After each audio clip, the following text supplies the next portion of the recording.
one of the things I want to talk about that I know is very big for you as well, and that's limiting beliefs, which I Yes. guess comes under the mental pillar, right?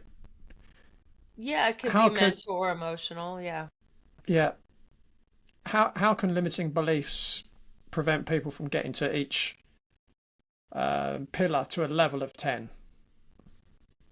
Yeah, it's funny you bring that up because I just had a really powerful coaching session with one of my clients, and she's brilliant. She's a doctor, but she has limiting beliefs in her financial area that if she really reaches her potential, that people are going to judge her, they're going to abandon her, they're going to feel like she's shining too bright.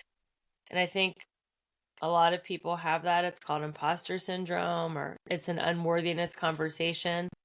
So until you overcome that belief of, well, if I get too rich, if I get too famous, if I get too visible on social media, people are going to judge me and think I'm a jerk, and they're not going to want to be my friend. They're not going to want to be my guest at my Thanksgiving or, holiday dinner. And that's a real fear. So no matter how many courses you take or podcasts you listen to on financial abundance, if you have an underlying belief that if I get too successful, people are going to leave and abandon me, then it's never going to happen. So we have to go down to the limiting belief.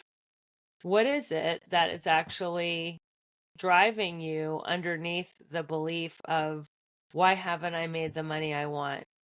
And there is a limiting belief. You can go through each of the seven pillars and find a limiting belief. It could be for physical, I've tried every diet in the world, I've worked out, I've had trainers, but I never get rid of my stomach, or whatever it is. It could be with social. When I let people in, really let them into my heart, they they abandon me. I think you could go through each of these seven areas and come up with a limiting belief. And what I Mm. like to do is I like to flip the limiting belief over and turn it into an affirmation. So instead of with the client that I was referring to, instead of her belief of, I'm unworthy of financial abundance, is, I'm worthy of all my dreams and so much more. Or if you're feeling unworthy of meeting your soulmate, you could say, I am magically and passionately in love with my soulmate. There's so many ways to turn your limiting beliefs into affirmations. It's something that I've gotten really good at over the years. So if anybody Mm. wants any advice on their limiting belief and how to flip it into an affirmation, like, DM me, because that's something that I really enjoy doing. And then it's retraining your mind. So every time you think of your limiting belief, I'm not worthy of making a lot of money, then you would flip that and pause and say, okay, that's my old limiting belief. And then you would change it into, I am enjoying my beautiful abundant life.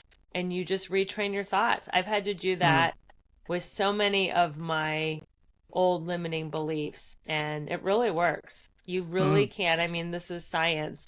You really can recreate new neural pathways in your mind.